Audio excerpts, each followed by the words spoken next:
May I come in, sir? Please come. Morning. Good afternoon, sir. Good afternoon, sir. Please. Yes, sir. This is your code number. Yes. Remember? Please. Thank you, sir. Your medium of interview is Hindi, तो हम लोग हिंदी में बात करते हैं। Yes, sir. अभी अपना नाम ना यूज करें, उसकी जगह अपना कोड यूज करेंगी और उसके बाद आप अपना परिचय बोर्ड को दें। इस तरीके से अपना परिचय दें जिसपे हम आपका इंटरव्यू शुरू कर सकें। सर, मैं कोड 377, मैं उत्तर प्रदेश के मऊ डिस्ट्रिक्ट से हूँ। मैंने अपनी ग्रेजुएशन की पढ़ाई बनारस हिंदू यूनिवर्सिटी की है। मैंने मास्टर्स JNU में, अभी मैं PhD कर रही हूँ और मेरे PhD का टॉपिक है implications of women empowerment on unmet need and its impact on maternal and child health in Uttar Pradesh. In Uttar Pradesh. Yes, sir. Any specific region of Uttar Pradesh or whole Uttar Pradesh, like Purvanchal or Bundelkhand? No, sir, whole Uttar. Hobby, interest, sir, listening Bollywood music. music. Okay. तो आपने BHU और JNU दोनों से पढ़ाई की। क्या अंतर लगा दोनों की परिस्थितियों में, क्योंकि दोनों इस देश की प्रेस्टिजियस यूनिवर्सिटीज हैं? दो डिफरेंस बताएं। सर, BHU पूर्वांचल और साथ ही साथ वहाँ के आसपास के क्षेत्रों में सर सब इंस्टीट्यूशन है जो हर क्षेत्र में IIM, चाहे IIT हो गया, चाहे कला के क्षेत्र में हो गया, हर क्षेत्र में वो शिक्षा प्रदान करता है। साथ ही साथ सर वहाँ पे अनुशासन और सांस्कृतिक सर जो महत्व है उसका भी काफ़ी तालमेल अच्छा देखने को मिल जाता है।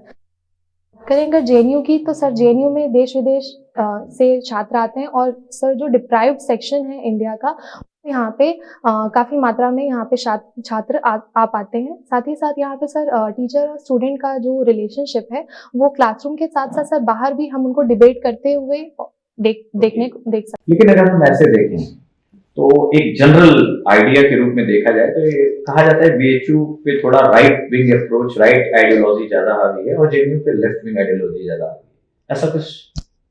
सर, ये पहले तक की बात थी। अगर हम कहें तो JNU में लेफ्ट विंग आइडियोलॉजी ज़्यादा देखने को मिलती थी, लेकिन हाल फिलहाल के वर्षों में सर जो राइट विंग है ABVP सर है, वो भी साथ में अपना प्रतिनिधित्व भी कर रहे हैं और अपनी बातों को रख भी रहे हैं। तो दोनों ही तरफ देखा जा रहा है कि दोनों ही जैसे ही JNU की बात आती है, एक कॉमन मैन में फिर थोड़ा सा एक अप्रोच, एक छवि आने लगी। इसमें कोई शक नहीं है कि अभी भी नंबर 1 यूनिवर्सिटी है।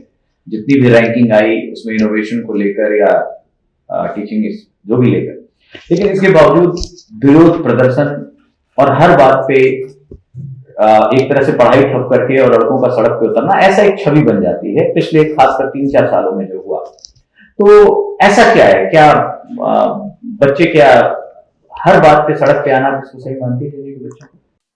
सर, मैं यहाँ पे एक चीज़ ऐड करना चाहूँगी। सर, JNU जो है सर वो वाद विवाद के लिए एक बेहतर प्लेटफॉर्म देता है, जहाँ पे डिबेट साथ ही साथ अवेयरनेस की, पॉलिटिकल लेवल पे अवेयरनेस की और नेशन में क्या चल रहा है वो अवेयरनेस, हमें उसका पूरी तरीके से एक्सपोजर मिलता है। तो सर जब हमें मुद्दे पता चलते हैं और उस मुद्दे पे जब क्रॉस क्वेश्चनिंग होती है सर, तो वहीं से उठता है सवाल, वहीं से सवाल की एक प्रवृत्ति उत्पन्न होती है। और सर मुझे लगता है कि ये सवाल करना सही है, क्योंकि ये डेमोक्रेसी के लिए बहुत ज़रूरी है कि चीज़ों को क्वेश्चन किया जाए। अगर वो क्वेश्चन नहीं किया जाएगा तो सही है या गलत है, हम उसको तय नहीं कर पाएंगे। और सर रही बात बात पे प्रोटेस्ट करने की, तो सर हम जितने भी मुद्दे आजकल देख रहे हैं जिन पे छात्र प्रदर्शन पे उतर रहे हैं, वो कहीं ना कहीं उनके भविष्य, उनकी पढ़ाई, उनके शिक्षा के अधिकार से ही जुड़े हुए हैं। अभी अजीत डोभाल साहब ने वहाँ वेबिनार लिया, बात की, आपने देखा उसको? किस मुद्दे पे बेसिकली? अभी नहीं देखा। BHU का कुल गीत याद है आपको? यस सर, कुछ शुरुआती लाइन सर मुझे याद है। क्या है 2 line? Sir sir please normal, if you can sing it is better. Okay sir. मधुर मनोहर अतीव सुंदर, ये सर्व विद्या की राजधानी। किसने लिखा इसमें? सर शांति स्वरूप भटनागर जी। इनके बारे में कुछ जानती हैं? सर ये इंडियन साइंटिस्ट थे, साथ ही साथ ये BHU के नोटेबल एलुमनाई भी रह चुके हैं। अभी कोई रेलेवेंसी इनके कोई ऐसी चीज चल रही हो भटनागर साहब के? सर करंट टाइम में, सॉरी सर मैं अच्छा, आप ज्योग्राफी की स्टूडेंट हैं, सर पे काम करेंगे, लेकिन ऐसा क्या है कि बनारस में जो गंगा है वो उलट वाहिनी हो जाती है?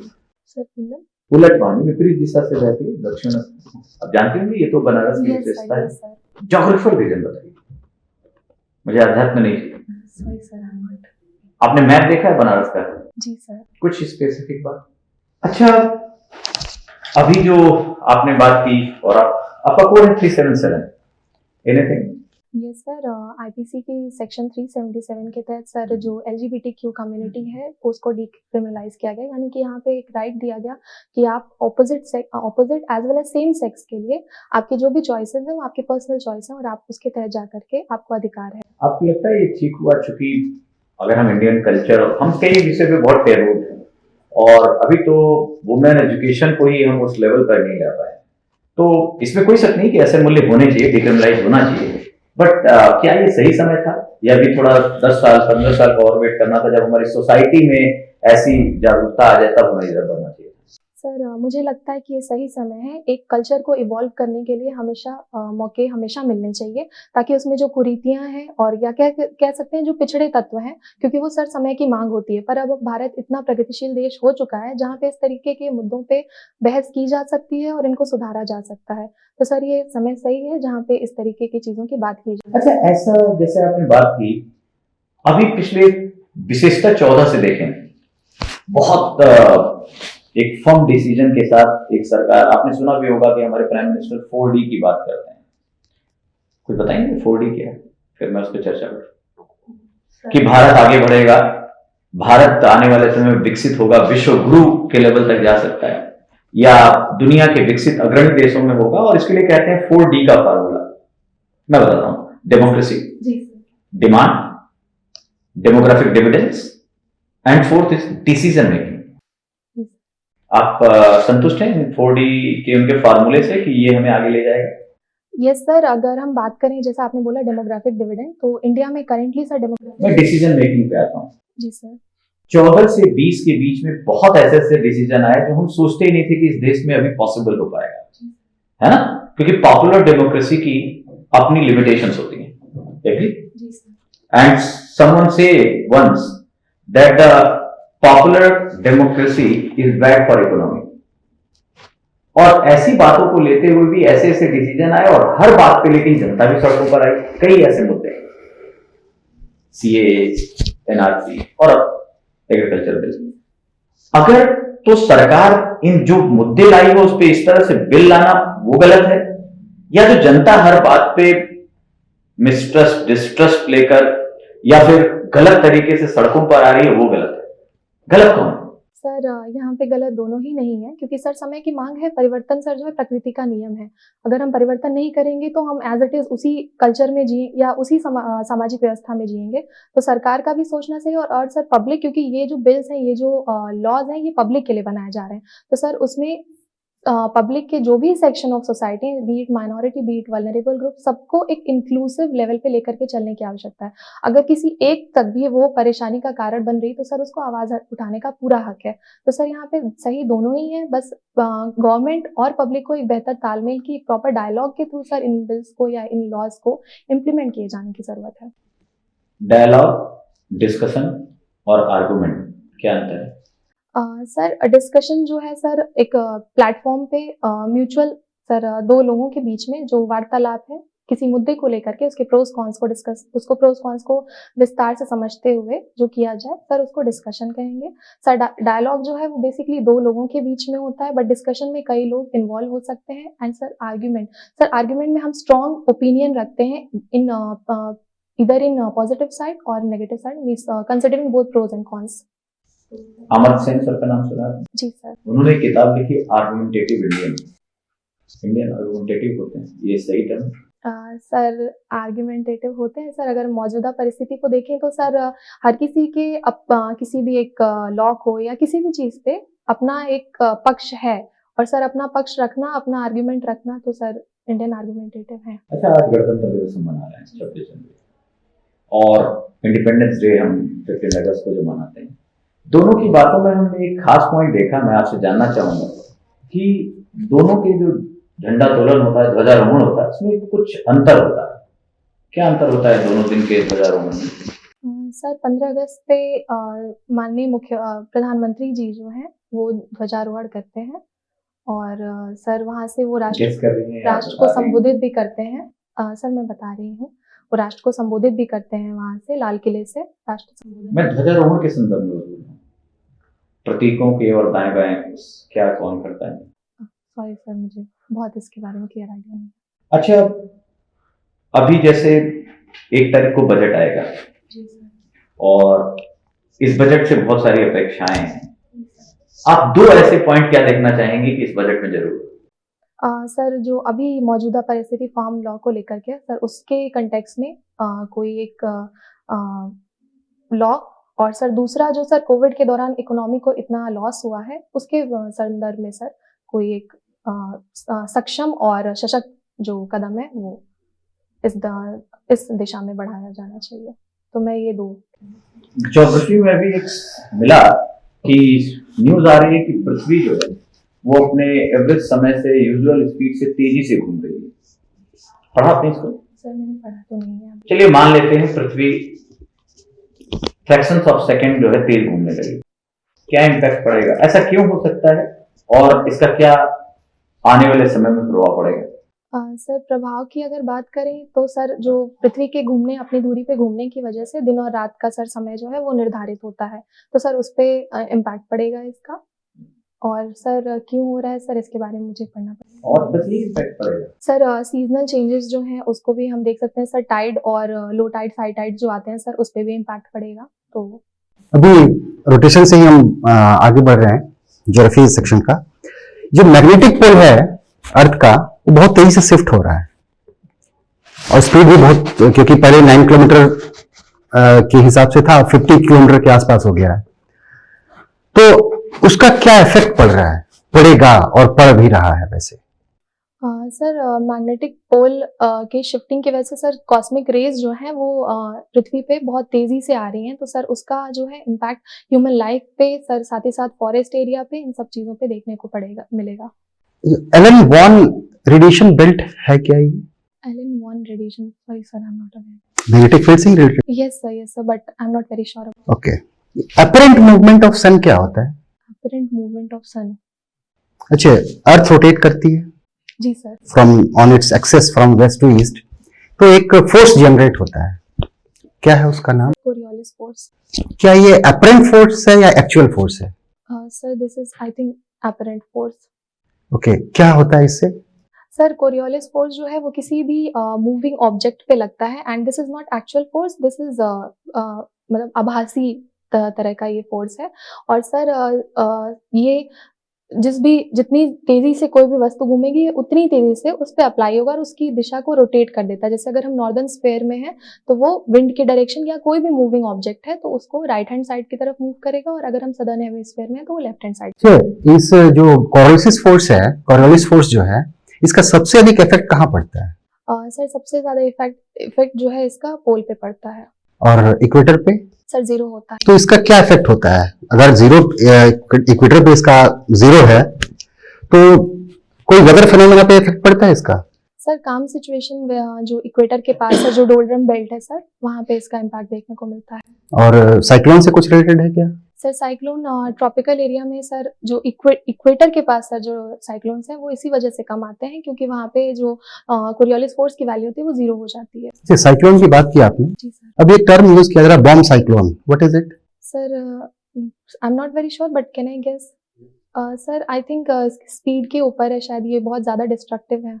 डिस्ट्रक्टिव और fall in atmospheric pressure, it is related to fall in atmospheric pressure. Okay, अच्छा चलिए इंडिया की ज्योग्राफी से क्वेश्चन पूछता हूँ, who is the father of Indian geography? क्योंकि वर्ल्ड का तो मालूम है आप, यस, किसको कहा जाता है? एराटोस्थेनीज को। तो इंडियन के बारे में तो होनी चाहिए क्योंकि आप ज्योग्राफी के स्टूडेंट हैं। सर एक्चुअली इंडिया का अगर वर्ल्ड लेवल पे सर ज्योग्राफी में कंट्रीब्यूशन देखा जाए तो वो बहुत नेग्लिजिबल है sir. That is different thing, वो अलग बात है। चूंकि आप मास्टर भी हैं, जेएनयू से पढ़ रही हैं, तो अच्छा ये बताइए कि मॉनसूनी क्लाइमेट है हमारा, जी सर। ठीक है, मॉनसून को डिफाइन कीजिए। Sir monsoon is seasonal reversal of wind, और सर ये वर्ल्ड में कुछ जगहों पे ही लोकलाइज्ड है, it is not. Okay, tell me one thing, you have said reversal, seasonal reversal of wind, Do you think every wind that reverses the direction is a monsoon? No sir, localisation का भी यहाँ पे factor है Localization or other thing? Sir. Other factors are also there that induce monsoon. Which is the most important criteria to define a wind system that changes reverse the direction, okay, with change in season is called monsoon. Which is the most important thing or element? That is temperature difference. No? Yes sir. Western UP का agriculture और eastern UP के agriculture में क्या विभिन्नताएं आप देखती हैं? सबसे पहले जो सर विभिन्नता है वो ग्रीन रेवोल्यूशन के इम्पैक्ट की है sir. Western UP green revolution से बहुत ज़्यादा इम्पैक्ट हुआ, जिसकी वजह से हम देख सकते हैं कि यहाँ पे एग्रीकल्चर कॉमर्शियल लेवल पे काफ़ी डेवलप्ड है. दूसरी सर जो विभिन्नता है वो लैंड होल्डिंग साइज में है. ईस्टर्न यूपी में सर लैंड होल्डिंग साइज कम है और वेस्टर्न यूपी में क्या कारण है ईस्टर्न यूपी में कम होने का? सर ईस्टर्न यूपी में land holding size, sorry sir, I am not very sure. Yes sir, inherit sir, वो जब संपत्ति सर दूसरी पीढ़ी तक हस्तांतरित होती है तो सर वो बढ़ करके काफी छोटे छोटे जोतों में वो तब्दील हो जाती है सर, जिसकी वजह से फार्म लैंड होल्डिंग साइज जो है. Okay, okay, okay. You have used a green revolution term. Yes sir. Okay. In 1959 we have invited Ford Commission. ठीक है. उसके बाद on the recommendation of Ford Commission, which program we have started for the improvement of agriculture in India? Ford Commission को जो बुलाया उसका उन्होंने उसके रिकमेंडेशन पे कौन कौन से प्रोग्राम स्टार्ट किए जो ultimately that was change into transform into green revolution? Sir not very sure but can I guess? Yes. Sir I think integrated watershed development programme was there. IADP and IAAP, have heard about this? Yes sir. क्या है? IADP is what? Sorry sir. Intensive Agricultural District Program 1960-61, then IAAP, and then Green Revolution. Okay, we are talking about, हम लोग अभी किसकी बात कर रहे हैं कि सेकेंड ग्रीन रेवोल्यूशन की. Why? What is the need of that? Sir green revolution का जो इम्पैक्ट सर था वो काफ़ी लोकलाइज्ड है सर. रीजनल इनइक्वालिटीज़ ने क्रिएट कर दी है क्योंकि वेस्टर्न यूपी और पंजाब हरियाणा के क्षेत्र हो गए और कुछ जो महानदी डेल्टा, कृष्णा गोदावरी डेल्टा, यहाँ पे इम्पैक्ट देखने को मिला. First thing. Second thing, it was very crop specific. Wheat, rice, these crops got boosted with green revolution, and millets and coarse grains got. This is an answer of a very is a layman answer. Yes sir. कोई बता सकता है इसको कि आपने जो कि JNU से किया है, आप प्रेजेंट सिनेरियो में इसका आंसर दीजिए. सर प्रेजेंट सिनेरियो में हम सस्टेनेबल एग्रीकल्चर की बात कर रहे हैं, पर्माकल्चर की बात कर रहे हैं और इसको इम्प्लीमेंट करने के लिए सर ग्रीन रेवोल्यूशन की सर बहुत ज़्यादा ज़रूरत है. दूसरी चीज़ सर इंटीग्रेटेड पेस्ट मैनेजमेंट हो गया. हम क्लाइमेट चेंज की बात कर रहे हैं, अगर उसको हम परिप्रेक्ष्य में रखें तो वहाँ पे बहुत ज़्यादा आवश्यकता है इंडिया को सेकेंड ग्रीन रेवोल्यूशन की तरफ मुड़ने की. ओके. और दो चीज और मैं सुनना चाहता हूँ, वो आप अभी नहीं बता रही क्योंकि अभी रिसर्च में आ रहा है वो. We are using satellite, we have micro data about the soil, that quality of where we have that कौन से लैंड जो लेबोरेटरी वी हैव एस्टेब्लिश्ड, जब एस्टेब्लिश किया है तो हमारे पास क्या है, हमारे पास माइक्रो डाटा अवेलेबल है ग्राउंड वाटर का. So everything we have available, so we have to incorporate, उसको यूज करना पड़ेगा ना. ठीक है. अच्छा, अभी 1 जनवरी से लेकर के 17 जनवरी के बीच सदर्न स्टेट्स में बहुत अधिक बारिश हुई है, 10 times more than the normal rainfall. उसके लिए क्या कारण है? क्या कारण साइंटिस्ट, ज्योग्राफर लोग मान रहे हैं उसको? इसी 2021 में फ्रॉम 1 जनवरी टू 17 जनवरी के बीच 10 गुना ज्यादा बारिश हुई है नॉर्मल बारिश से. क्या कारण है उसका? Sir I am not very sure but can I guess sir due to El Nino. Scientists are using a term called sudden stratospheric warming. मालूम है इसके बारे में आपको? No, sorry sir. I have heard about stratospheric clouds, but. Okay. What is the name of a stratospheric cloud? क्या है उसका नाम? Sir, stratospheric clouds basically sir upper air में sir they are found and. कहाँ मिलता है? कहाँ पाया जाता है ये? Arctic latitude के. ओके. एक लास्ट क्वेश्चन, मोदी गवर्नमेंट के जो प्रेजेंट जो गवर्नमेंट है 2014 का जो चेंज हुआ, उस गवर्नमेंट ने एग्रीकल्चर के डेवलपमेंट के लिए कौन कौन से इनिशिएटिव लिए हैं? जी सर, सर पहला जो है वो प्रधानमंत्री फसल बीमा योजना, प्रधानमंत्री कृषि से सिंचाई योजना, परंपरागत कृषि योजना, सर ये है। साथ ही साथ सीड विलेज का कॉन्सेप्ट आया है सर, और ये sir. The topic of your research is related to women empowerment, I am sure. Sir and maternal and child health. Maternal and child. जी sir. Okay, no issue. We'll focus on the women empowerment itself. Women empowerment are in news, and at the same time, the word feminist or being feminist is also in news.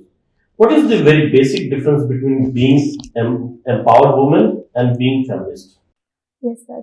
Sir women empowerment जो बात करता है that is freedom of choice, that you decide what you want to do, you pursue your life as per your decision. Sir feminism जो है equality की बात करता है, equality not in terms of physical ability, equality in terms of mental ability, that if you are getting a post I can also get that post and nobody will question you, nobody will question me. So this is the basic difference sir. So, what you favor, being an empowered woman or being a feminist? Sir, both actually, because I want to pursue my life as per my own rules, as per my own. I should have the decision making power, and as well as I should be provided with the equal opportunity in respect to any other gender. What all are the rights or privileges of a woman mentioned in the Constitution in specialty?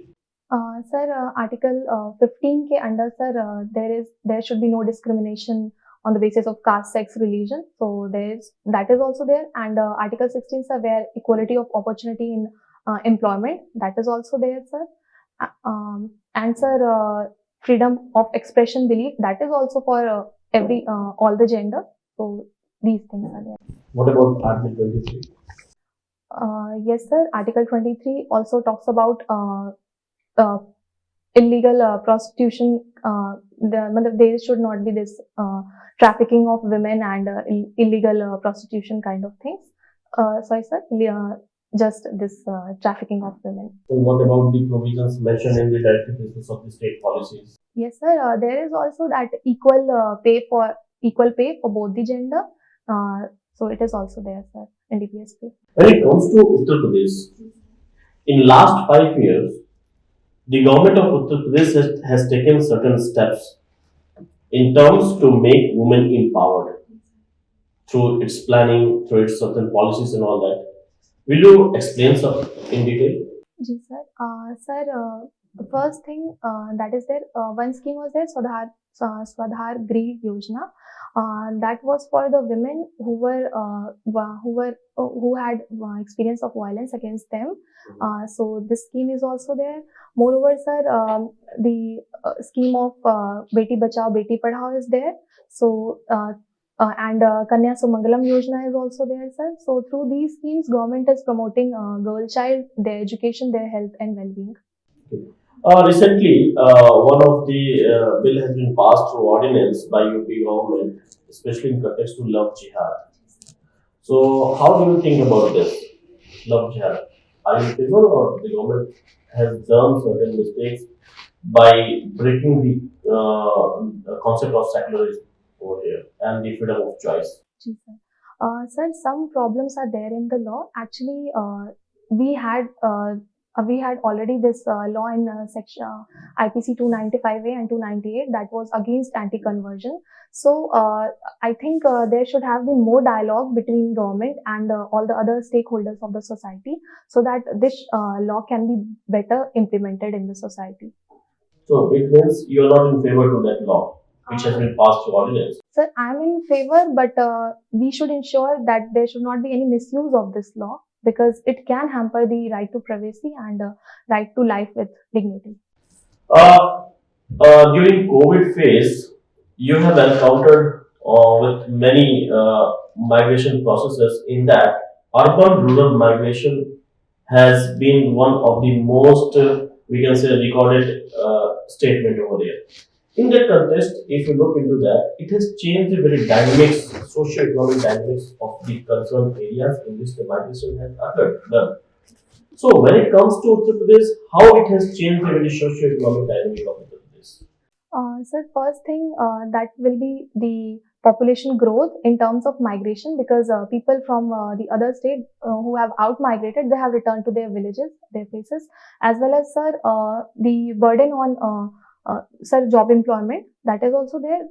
Like they are involved in street vending and all these kind of thing in their native place only. So yes, sir, visible migration pattern will be seen in upcoming census 2021, where we will see this stream of migration that has taken from urban area to rural area. That is very rare in Indian context. One more thing I would like to know from you, that is, through certain schemes of the government itself, the Uttar Pradesh government has decided to point out the very GDP of the state, districts of each and every districts. In what sense the government is seeking the GDP? Sir, you asking about scheme or Yeah. what? Yes, sir. The major scheme is One District, One Product scheme. That is for promoting the local or region-specific product that is present in the district, and through that, government can boost the economy of that district as well as the state also. I hope, being a geographer, you must have the entire glimpse of Uttar Pradesh physiography. Yes, sir. Majorly, if I ask you to explain the very physiography of three pockets of Uttar Pradesh, it means the Purvanchal, the Western Uttar Pradesh, and the Bundelkhand. What are the very basic differences and similarities? Three basic differences and similarities in context of the physiography of these three pockets of Uttar Pradesh. जी sir, sir, eastern and western UP both come under the Gangetic plain, but Bundelkhand that will come under Central Highlands. And second thing is in context of soil, in eastern Uttar Pradesh, more loamy alluvial soil is found, and in western Uttar Pradesh, more saline and alkaline soil is found, whereas in Bundelkhand, some desert soil is also found.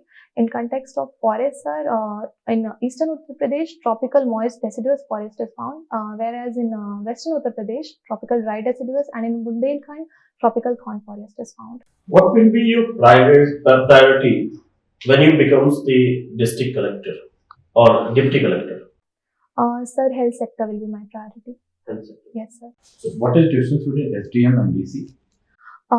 Sir, district DC is district collector, sir, and it was mainly prevalent in colonial era, where the revenue scheme or revenue collection was main priority of government. And sir, SDM works under DM, and he also acts as returning officer during election in Tehsil, whereas law and order and coordinating and implementing these schemes of district or. आपने priority भरी है? Yes, sir. Yes. तो क्या SDM भरा है या DC भरा है? Sir, deputy collector. तो अब रेलेवेंस नहीं है इसका, जैसे कॉलोनियल जो था अभी रेलेवेंस नहीं है इसका, तो हम क्यों DC यूज कर रहे हैं? Why not SDM? Sir, DC is a post, sir, actually, and SDM is rank, as far as I know. कहाँ से इन दोनों को पावर मिलती है? DC जब कहता है तो कहाँ से पावर मिलती है और SDM को क्या पावर मिलती है? कहाँ से पावर मिलती है? सोर्स क्या है इनके पावर का, अथॉरिटी का? Sorry, sir, I'm not very sure about it. आपकी पहली चॉइस है? Yes, sir. अच्छा, कितने विलेज हैं यूपी में? How many villages in UP overall? Yes, sir. Sir, I think 11,000 villages are there, but I'm not very sure. 11,000. Yes, sir. Okay, how many panchayats? Sir, approximately 7,000 panchayats are there, but sir, I'm not very sure about this. क्योंकि अब UP एक तरह से पूरा rural fabric का प्रदेश है, village administration कैसे काम करता है? एक हायरार्की की हमें जो ग्रामीण विकास को लेके चलना है, तो उस ग्राम प्रशासन जो विलेज एडमिनिस्ट्रेशन है वो कैसे वर्क करता है? सर, वहाँ पे ग्राम पंचायत होती है, ग्राम पंचायत के सदस्य होते हैं और उनका मुखिया जो होता है उसको ग्राम प्रधान कहा जाता है। के माध्यम से जो भी स्कीम्स डिस्ट्रिक्ट से उनको अगर फिल्टर डाउन करना होता है विलेज के लिए, तो ग्राम प्रधान के माध्यम से की जाती है। जैसे मनरेगा हो गया, मिड डे मील की स्कीम हो गई, तो ये सारी स्कीम्स को ग्राम प्रधान उसका सर देख रेख करता है। साथ ही साथ स्वच्छ भारत के तहत ODF की अगर बात। अच्छा, ये अभी IMR कितना है और MMR कितना है यूपी का? सर, यूपी का IMR जो है वो 40 है, SRS 2017 डेटा के 17 डेटा के अकॉर्डिंग। और इंडिया का? सर, इंडिया का ये सर 33 है, 33 पर 1000 live birds. Okay, and MMR? Sir, MMR जो है वो इंडिया का sir 113 that is per lakh live birds and sir UP का जो है सर वो 214 के अराउंड है. This all these are according to SRS 2017. तो मान लीजिए आप सेलेक्ट हो जाती हैं और एज एसडीएम आप वर्क कर रही हैं, on the very first day आप सीट पे बैठी हुई हैं, तब तक अचानक कुछ भीड़ आ जाती है 10 लोगों के आसपास और वो आपके खिलाफ बोलना शुरू कर देते हैं और यहाँ तक कि मतलब वो आपको हर्ट भी कर सकते हैं.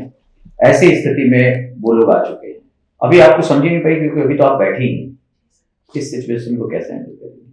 सर जहाँ तक आपने बोला कि ये वो विरोध प्रदर्शन के लिए आए हैं, तो सबसे पहले मैं कोशिश करूंगी कि उनसे बातचीत की जाए. जो ऑलरेडी ऑफिस में मौजूद लोग हैं, जो पहले से काम कर रहे हैं, उनके थ्रू एक टीम बना करके काम किया जाए ताकि उन लोगों से बात की जाए शांतिपूर्ण ढंग से. और जैसा कि आपने बोला कि वो हर्ट करने पे भी उतर सकते हैं, तो सर वहाँ पे ऑलरेडी पुलिस सिक्योरिटी होगी जिनके थ्रू उनको शांत किए जाने की पहले कोशिश की जाएगी ताकि उनको पहले शांत किया जाए, उसके बाद उनकी समस्याओं को सुना जाए और अगर उनकी समस्याएं जायज़ हैं तो उसका निवारण जल्द से जल्द किया जाए. पावर और अथॉरिटी क्या अंतर है दोनों में? सर पावर, सर अथॉरिटी किसी एक व्यक्ति या किसी एक संस्था में उसकी कार्य करने की सर जो कार्य करने के लिए उसको जो छूट कह लें या जो भी प्रदान किया जाता है सर, शायद सर वो अथॉरिटी है. और सर पावर. Thank you.